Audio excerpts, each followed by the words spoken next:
Thanks so much for that wonderful introduction and for inviting me to engage with all of you. I'm very excited to hearing your thoughts and the discussion we'll have at the end. So one thing before I kind of get into it, I just want to double check that, like, can you see my presentation and like the slide look okay? Um, awesome. I don't want to be moving along. No one can see what I'm doing.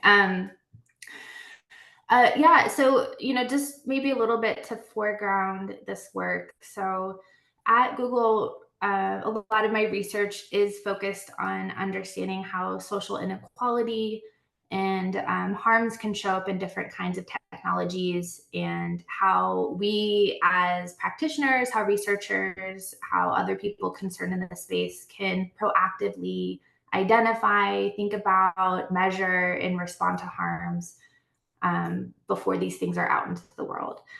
Beyond that kind of necessary research, I also just directly work with a lot of product and policy teams, doing this in practice, and with our engineers on developing different measurement and detection methods, which is always very interesting. So with that, the last thing before I get started, this presentation will mostly focus on the harms taxonomy, some ideas for how to use it, and then just briefly touch on kind of what I'm working on next. Okay. So first, what are harms? It's a big question, right? So socio-technical harms are the adverse lived experiences that result from a system's deployment and use in the world. Here, lived experience refers to how people experience technologies in their day-to-day, which has increasing influence in social systems like education, law, health, and other institutions, and is a key factor shaping our interpersonal interactions with each other. So this choice to characterize harms as socio-technical is purposeful because it really draws attention to how we can't separate technologies and our experiences of them from these broader social and cultural dynamics. And so another way to think about this is that there are always relationships between technology and society. So who's represented in training data shapes the performance of the system and says something about who those data or technologies are meant to serve. Even the aesthetic design of a device reflects the styles of a given time period. It can also speak to social class or status, or whether accessibility is a priority. And so researchers have traced these relationships, especially how marginalized communities, referring to those facing structural forms of exclusion, disproportionately experience harms from algorithmic systems. So this includes, but is not limited to, the inequitable distribution of resources, hierarchical representations of people and communities, disparate performance based on identity categories, peer-to-peer violence, and this kind of broader entrenchment of social and economic inequalities. So the stakes are high, and there is increased awareness of the need to anticipate harms early, and that technologists are central actors in pursuing harm reduction. Now, anticipating harms requires considering how tech affordances shape their use and impact. This can be done in relation to the technology holistically, or with a focus on certain features or its imagined use by different groups. There's different entry points. But the point to take away is that this anticipation work is critical, because if we do not intentionally design for safety or equity, systems will simply reinforce and amplify inequalities. So doing this anticipation work really requires thinking critically about the distribution of benefits and harms of a system. So another scholar, Ali Al-Khatib, says that power is something that designers need to identify and struggle with, alongside the ongoing conversations about biases in data and code, in order to understand why algorithmic systems tend to become inaccurate, absurd, harmful, and oppressive. So thus, in anticipating harms, practitioners need to account for computational harms, as well as those arising through the contextual use. And here, structured frameworks can be very helpful. So they can help practitioners anticipate harms throughout this product lifecycle in a very systematic way, so that they can encourage more rigorous analysis of the necessary social and ethical considerations. So, there are many excellent harms taxonomies that have also been developed related to domain of use, tech or harm type, or from the perspective of differently situated communities. However, all of this work is very vast and disparate and often focuses on particular notions of harm, sometimes in narrow circumstances. As well, there's often this use of different terminology for describing very similar types of harm. And in like a company or product context, this really undermines effective communication across different groups or with the public. This can create a lot of navigational challenges for those practitioners who have to comprehensively evaluate a system for harms, especially if those people are not harm experts, nor are they entrenched in the literature.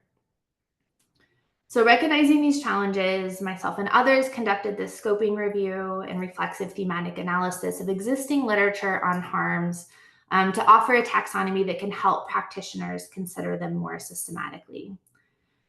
So because scholarship on harms emerges from different epistemic standpoints, values, and methodologies, this paper pursued 3 questions. So first, what harms are already described in prior research?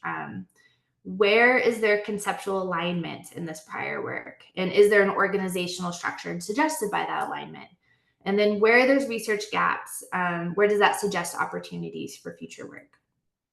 So today I'll just focus on the first 2 for the sake of time, but happy to talk about the third if it's of interest.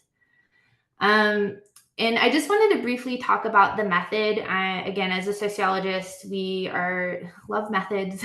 I think I had 8 methods courses in my grad work, if that is any indication. But I just think it's important to talk about how this came to be. So this work relied on a scoping review, and scoping reviews are a kind of knowledge synthesis methodology that maps existing literature and tries to clarify working definitions and conceptual boundaries on a topic or a field. So this method is especially appropriate when we're trying to distill and share research findings with practitioners. It's actually called out by kind of the people who came up with this method. And scoping reviews are especially suited to identifying existing evidence on a topic and presenting it visually. So we implemented the 5-stage scoping review framework by Prisma. So first we developed those research questions and constructed initial keyword search to surface the literature that we were interested in. Then we first searched the ACM database to construct an initial list and did a citations-based review to surface literature in non-ACM venues, civil society, gray literature, the AI incident database, among others. And then we used our inclusion-exclusion criteria to filter down to 172 papers, and then charted that data with myself and another person independently reading and coding every single paper. So we generated multiple codes for each paper and stopped searching for new papers after we reached theoretical saturation. So that means that like as we were continuing to read new papers, it didn't really surface any new kinds of harm. So we felt like we were at a good place to stop. And then lastly, we took all those codes and did a reflexive thematic analysis from Braun and Clark, their method. And here we really sought to look for like, where is that conceptual alignment across fields? And we held off on any kind of naming decisions until we coded the entire corpus and discussed kind of these emergent themes that we saw. So with that, the contributions, just to situate this taxonomy in the field, at least from my perspective, is that it offers this organized snapshot of both computational and contextual harms, and that this can serve as a starting place for anyone who is conducting a harm or risk assessment, with a caveat that those things should always be iterative, not a one-time event. They should be occurring, kind of throughout ideally inception or idea development to building the thing to deploying it to kind of monitoring a technology that's out in the world. And then lastly, that this taxonomy creates hoping to cultivate a shared language of harm so that we can advance the field in the space, that we are talking about the same thing, we're using the same terms, and that from a scholarly perspective that we can really build up the field in that way. So now the taxonomy. So the thematic analysis brought together 5 types of harms that are reflective of micro, meso, and macro level impacts of algorithmic systems. So these categories emphasize how socially constructed beliefs and unjust hierarchies about social groups are reflected in model inputs and outputs, how these representations shape model decisions and their distribution of resources, how choices made to optimize models for particular imagined users result in disparate performance, how algorithmic systems impact the emergent properties of social systems, leading to increased social inequity and destabilization, and then how technological affordances adversely shape relations between people and communities. So in developing a framework that can support more systematic analysis of potential harms, I just want to briefly recognize the complex and often concurrent way that harms are experienced. So it is just the way you experience harms. It's hard to compartmentalize them. There can be gray areas within and across harm categories. Of course, multiple harms can occur from a single use case or system. But the bigger point here is to just one, increase our language alignment wherever possible. So this is why we've built on and referred to and pulled language from existing taxonomies, classifications, and terminologies rather than try to reinvent new terms. No term is perfect.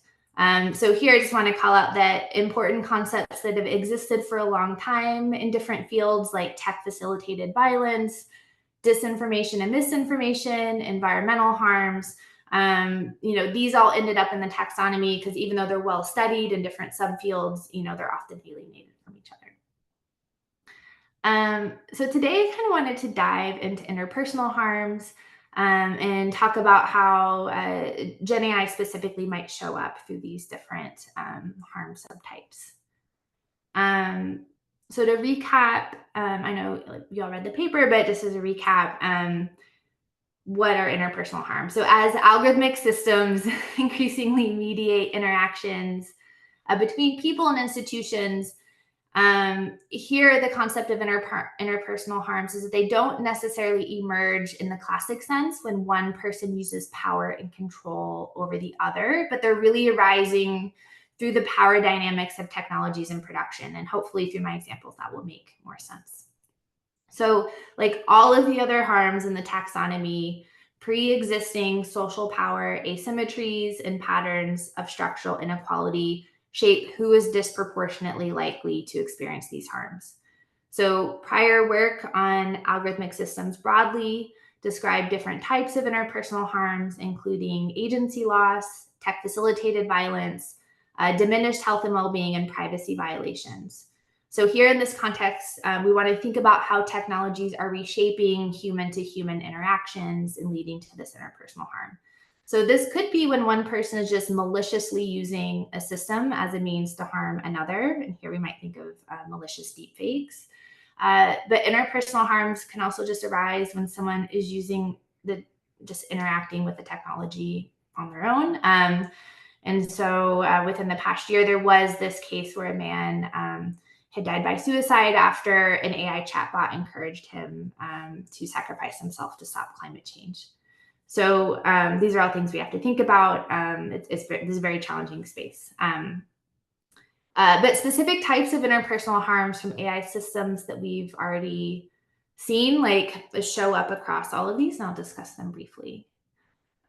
So first, let's start with agency loss. So agency loss occurs when the personal use or misuse of AI systems reduces someone's autonomy. And at the heart of agency loss are issues around consent, which can be undercut when AI technologies collect, process, and act on people's data without their knowledge or permission. So a few examples that we've seen with respect to reduced autonomy. So this can occur in a lot of ways. But when common examples when AI technology is used was referred to as dark design patterns to covertly collect, use, manipulate, or broker user data. Dark design patterns traditionally have been implemented into the user interface of a product. For example, a phishing scam to get someone to click on a malicious link. But dark design patterns can also occur in machine learning systems in which an AI model or system is monitoring and learning from user behavior and using this for a deceptive end. So in these cases, the AI model can learn a user's normal behavior patterns and then optimize an intervention for when it's just the right time. for a nudge. And we can imagine all kinds of nudges. It could be, maybe it's to buy something, maybe it's when you're really stressed and it's finals or you have a deadline and, you click on a link and now all of your financial information is exposed. Or maybe it's to, political nudges, to perhaps like get at a person when the system thinks they're most vulnerable. Okay, so I presume that everyone here has heard of multimodal models like ChatGPT or Gemini. You've probably interacted with them and themselves as those products. But wanted to call out, this also common for someone to fine tune that underlying model, like GPT, for example, that can be accessed through an API. And these people might, it's very common to just train it on a new data set or knowledge base. That's often used in RAG, retrieval augmented generation, or do what's called reinforcement learning. So in reinforcement learning, you can teach the model to behave in certain ways. So we can teach a model on one hand to align with a set of safety goals, or we could teach it to align with a set of unsafe goals. And when you're interacting with the system out in the world, if you don't know who made it, it's not always easy to know which kind of model that you're interacting with. Another kind of agency loss here is called algorithmically informed identity change. So here we might think of how AI content feeds, like on social media or platforms, curate content in ways that can encourage or foster harmful behaviors like disordered eating or extremist beliefs and behaviors. Because ML models they learn from data, or they can learn from user behavior. So if it learns that a user is interested in certain kinds of harmful content, here I might think of disordered eating, it might repeatedly push that content to them, creating kind of information bubble that can be harmful. So here I want to pause and make sure that we're not just blaming the technology, but recognize it as an influential actor that's shaping people's experiences and relationships with others, like we live in a society. And then one last thing to call out here is algorithmic profiling. I think this is another important one. In algorithmic profiling, people are subject to social sorting and discriminatory outcomes. And again, in that context of dark design patterns, we can think about how AI technologies are learning from behavior, and people can profile and respond to certain users, or if these systems are taken up in financial domains, if the algorithm decides you're not worthy of a loan, that can have pretty severe effects. Next, we have tech-facilitated violence. So this is where AI features enable use of a system for harassment and violence. AI technologies, like all technologies, can become conduits for harassment and violence and coercive control, such as accessing accounts, impersonating a partner, sharing sexualized content. So, there's very real concerns about how Gen AI technologies for image and audio can be used to target politicians or prominent social figures. Here's the picture of that viral Balenciaga Pope.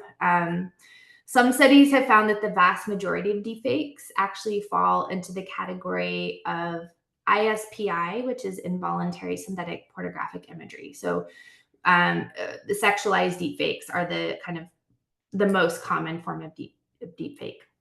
And managing this is incredibly challenging because images can easily be shared or scraped by algorithms. It becomes a whack-a-mole problem, crosses numerous legal jurisdictions. The internet doesn't forget. Like, this is a really hard problem to address.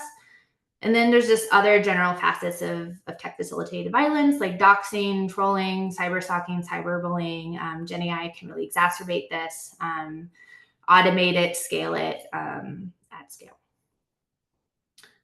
Next is diminished health and well-being. So this can, of course, arise in safety-critical AI systems like autonomous cars, human-robot interactions, or when AI systems are used in consequential domains that affect material well-being, like in health, if they make incorrect inferences.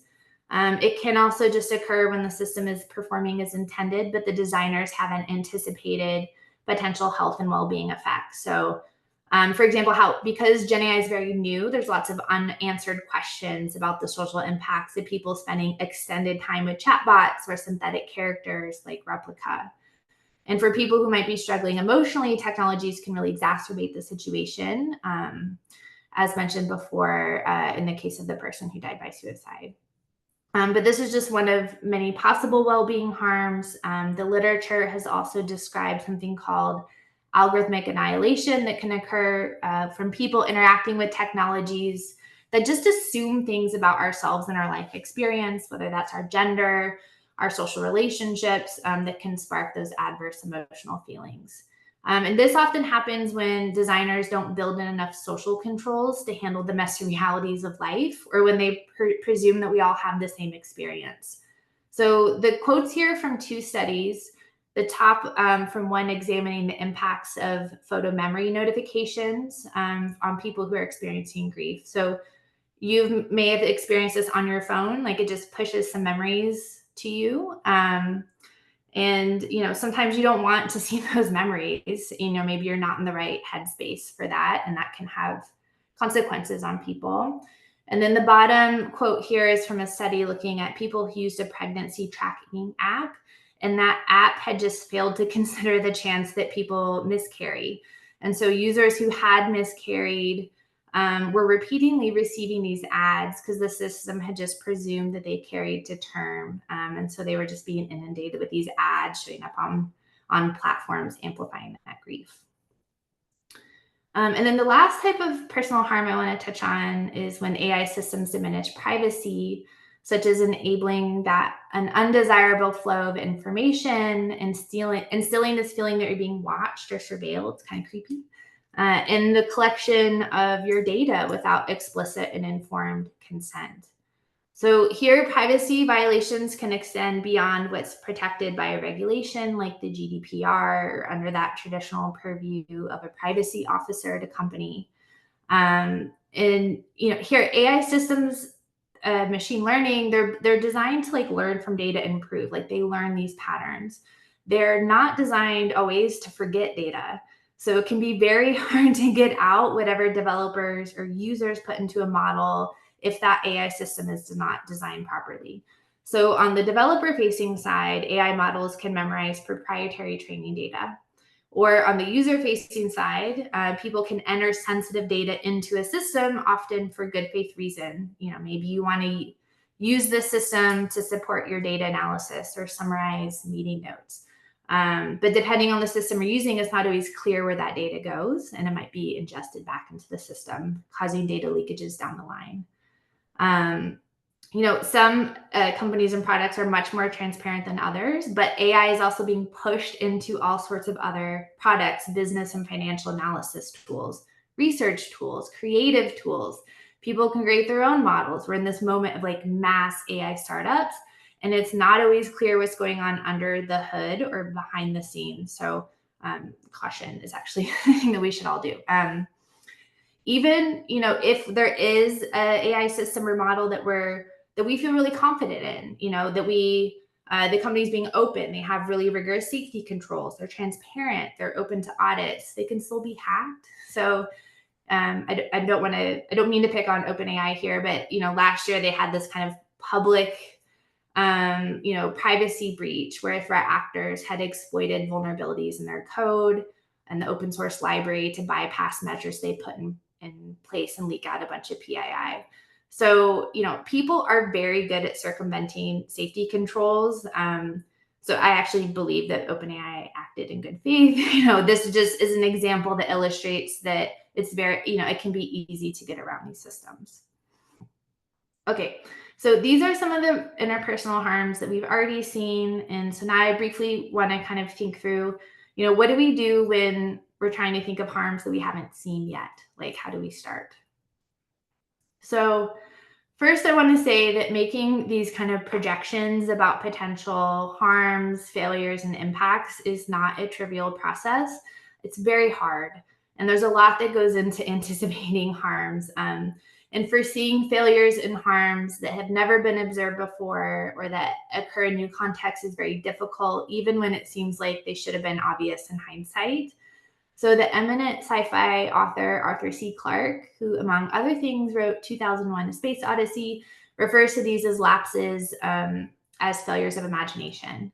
So what can help minimize our failures of imagination? I do not have all the answers. No one does. Um, so anyone who says they do, I would be suspicious of that.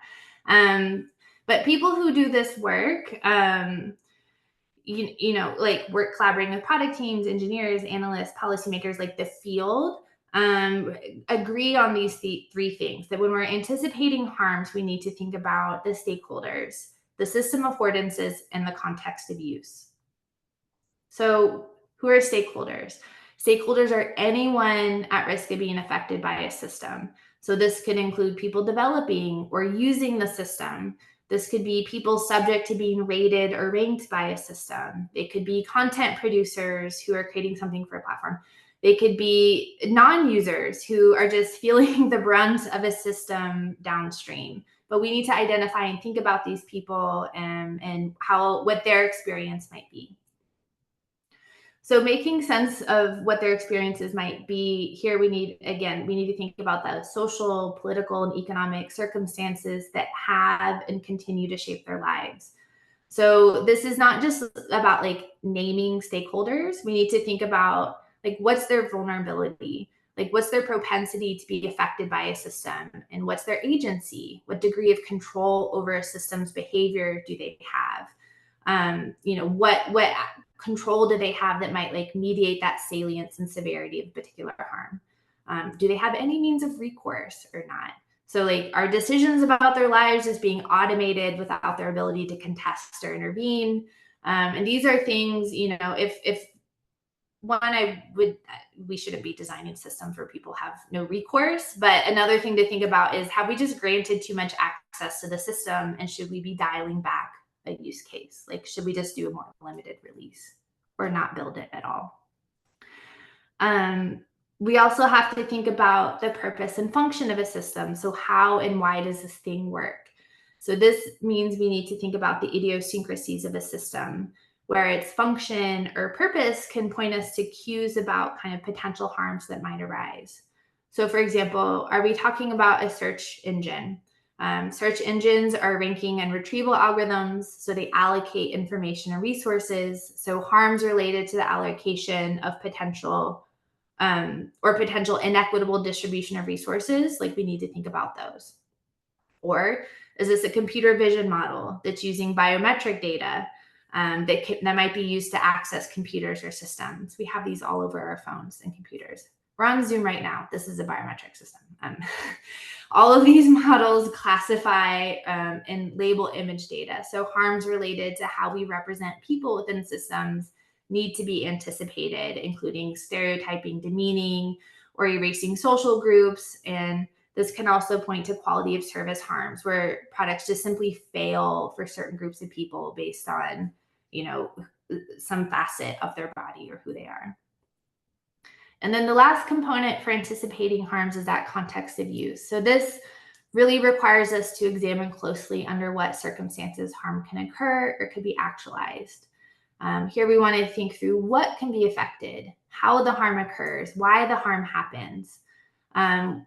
Here it's like thinking about how the product or technology works situated within this broader context. So what are those interactive touch points with people in the world that can influence, how this thing functions, maybe in ways that really contradict the intended aims of a designer. That happens all the time. So as I segue towards the end, I want to return to the broader point of this work, which is to encourage reflection on potential harms, and that this STEM, discern, anticipation work is required to anticipate harms and limit reliance on reactionary responses. It's always important to remember that anticipating harms is best done when we're grounded in a use case, because this can give us an anchor to think more in depth about the context. And then again, think about that technology, and maybe that can point you to starter entry points in the technology. So again, recommender systems like Google search, like Spotify, those are all allocative systems. They allocate resources. So you would want to start there. But you don't want to get tunnel vision. You should always be looking across harm types. And this is especially important for novel technologies where there may be limited existing work on use. We don't know what its effect is going to be in the world. And we don't know what we want to avoid if we don't try to avoid it. And then for my last, just one brief note, just wanted to talk through a little bit about, you know, where am I looking next? So, I have three kind of big areas. One is just trying to understand what are people's experiences around generative AI. So, I've done some empirical work with different kinds of knowledge workers in different fields, artists, and then also everyday users to just understand what are they experiencing? How are they interacting with these systems? And then how does their that context or social positionality shape their experiences, and where can we start to see similarities and differences across social groups? Also working on building up methods to surface harms, so developing and testing new methods, figuring out which ones work for different kind of people in this space, and also, of course, looking at how social science can strengthen these approaches. And then lastly, how can we begin to even measure harms before we launch, also post deployment? What measures can help signal where there's a problem in real time? And how do we know if we're like moving the needle at all? And I talked a whole bunch, but thank you and look forward to hearing your questions.